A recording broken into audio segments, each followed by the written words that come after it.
Hey, business owners, what area of your business is stopping you from gaining complete control of your business? Head over to goals2results.com slash quiz to find out. That's goals2results.com /quiz. And I will share with you the roadblock that is stopping you from taking your business to the next level you deserve. We also are actively looking for guests on this podcast. Do you have a success secret about your business journey to share? Service-based small business owners, head over to goals2results.com and click on the podcast menu item. I would love to promote your expertise to our amazing audience. Now, on with the show. Hi there. Thanks for tuning in for another episode of my podcast, Goals to Results Success Stories.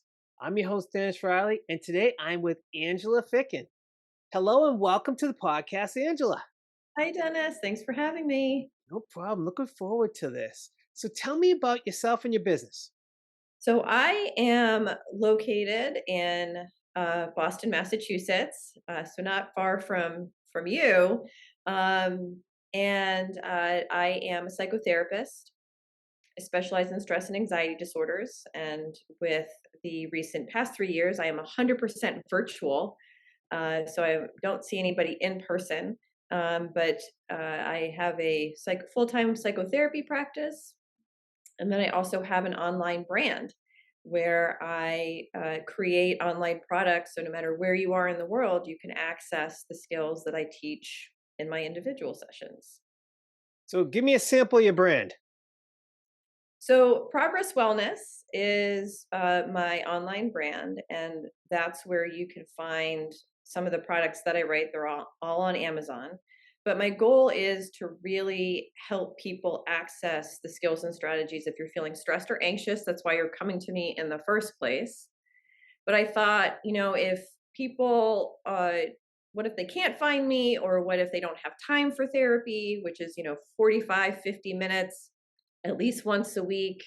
But they need something, right? They need strategies. Where can they find them? I'm like, oh, I can write workbooks. I can write everyday coping kits and have people access skills no matter where they are, and make it affordable and fun, which is how I like to try to be in session. You're working on hard stuff, but it also can be fun to learn new things and try new things to feel better.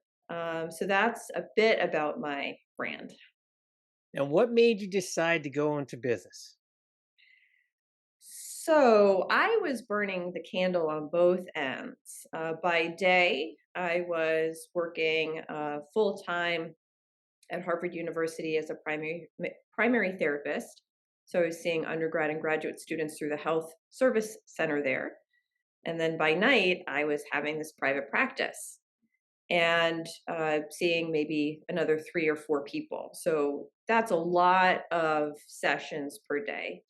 And as a single chick, that was fine, right? I was just working and I was enjoying it. My goal over time was to have a full-time practice, but it was a nice way to get my foot in the door. And then my boyfriend, and then fiance, now husband, but boyfriend at the time, was like, you're angry a lot. You're not really liking people. The Bostonian in me was probably coming out a bit much. And I realized, oh, I'm burned out. Like I can't work all the time. I mean, I was working at 8 o'clock at night on a Friday. And he's like, what about us? What about friends? What about a life? I'm like, oh, yeah, I guess that makes a lot of sense. So even though I'm in the field and you think that I would be able to pick out the warning signs, when you're in it, it's just different. So I thought, okay, let me go for it. And with his support of just saying, with Harvard, the job I had was summers off. So I took the summer to just see, can I build a practice on my own? And I did. And I thought, okay, now let's take the jump. And I did. It was scary, but since I had a small one anyway, it didn't feel like such a big leap. And then that was 10 years ago. And The here I am. landscaper with the bad lawn. That That is correct, Dennis. It happens all the time. I don't know what you're talking about, but yeah, it happens all the time. Uh, so now, do you have a like the success story or a fork in the road moment in your business that you like had the light bulb went off and things kind of turned? I have a few, but I think the most recent one was um probably 2018, 2017, 2018, right before my daughter was born. I started thinking, I don't know what life will be like as a parent and how much energy and mental capacity I'll have for the same schedule, right? Will life be? And I started thinking more about a brand, right? How do I build things outside of the office so that I could be with her, and be engaged and present without necessarily the grind of finding new clients and how many am I seeing this week and what's the monthly income and that stress. To have something that's supplemental, um, and also lets me be creative and think outside the box, where I think is why I like anxiety and stress disorders, is that everyone has their own story, but it allows you to be creative with how do I give them a toolbox of skills that will be helpful for them, because it works for me, it might not work for them. So it kind of helps us think creatively. So right before she was born, that's when I started to think, how do I take um, my brand and start creating some products? And that's when I wrote a stress management course, and I finished it 1 week before she was born. And that was really a pivotal moment for me of thinking, what do I want my next step to be? And if I want to, I really love my job and helping people, but I also want to be a present parent. What might give me some affordability to do that without feeling the pinch of working less? Clinical hours. So that was my moment. So looking back on your 10 years, what is the most thing you're most proud of? The one thing that you're most proud of? I think all the people I've helped. I mean, I just love it. Seeing them feel better and how much that I've been a part of that journey for them. I mean, that is the gift that keeps on giving. Now, That's why. what would be the one result that you want to get out of all your clients? Like, what's that goal that you want with your clients? Um, well, it starts with, I guess, meeting them where they're at, knowing that goals change, right? So just like I don't really like the New Year's resolution bit because I don't know, we grow and change through the year. But, what would be your top 3 priorities? And then how do I help you meet those?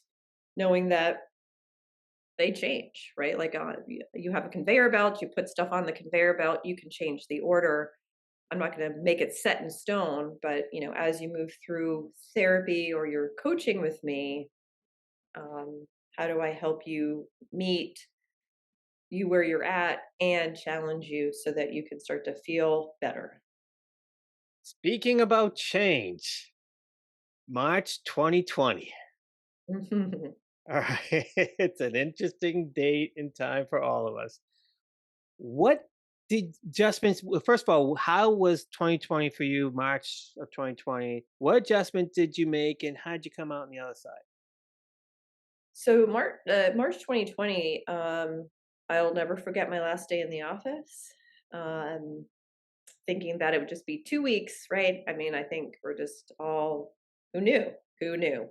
Um, and it was seamless to just go virtual. So because there was video, right? I think calls were some people preferred calls, but about 95% of the people that I was seeing went virtual, like video. And it at first felt strange, but it because you're having in-depth conversations, it felt like they even people I had met and never saw my office, I would forget I had never met them. I'm like, "Oh, I never met you in person." Wait, how tall are you? Like, you know, and not knowing those characteristics. So it was very seamless and it was very busy. It was a very Now, year. from your not from your side, but from your client's side, did you see some difference after 2020 with like maybe the amount of stress that people had and the height of the stress based on what happened in 2020? It was different depending on where people were in their time of life.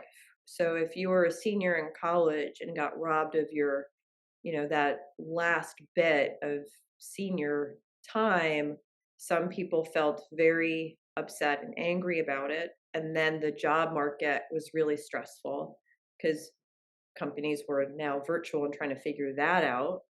And then schools were virtual and trying to figure that out. So when on the younger side, early 20s, mid 20s, I think people really struggled in finding work and trying to wrap up a life transition that brought a lot of stress, but then also then they're home and they didn't want to be home. Now they're home with their parents, and at 22, 23, maybe that wasn't what they wanted, right? Um, and same for people in their mid 20s. They're with roommates, and then it's COVID, and now they're home because home has more space, but they don't want to be home with their parents. They want to be out dating. But then dating life gets blown up, right? So there's all these um, smaller things that we take for granted that just got blown up because of that year and made it really difficult for young adults. Um, and on people on the flip side, trying to navigate stress of calls and being on, and um, now that you can work from home, the boundaries of leaving stuff in the office didn't really end. So that was a lot of stress too. So I think it blew up in a way that people couldn't have predicted. Um, from dating life to where they landed to how to set some work boundaries. It was just all new. Now, speaking about all this, tell me some of the characteristics of your clients. So my people, um, I adore them all, and it's people who are usually in high stress jobs, and that can vary from teachers to people in the C-suite area, executives, and people who have probably a history of some anxiety, higher anxiety than average. And maybe they've used that anxiety to funnel into their careers, which is why they're so successful now. And somehow it's run amok now. And they don't quite have the skills. Work isn't keeping them as busy, or it's different. There's another life transition. They're getting married, engaged, they're starting a family. Something in their life has changed, and they're not quite sure how to navigate it. And it's manifesting in higher stress, higher anxiety that they're not used to. And that's kind of where I come in and help out.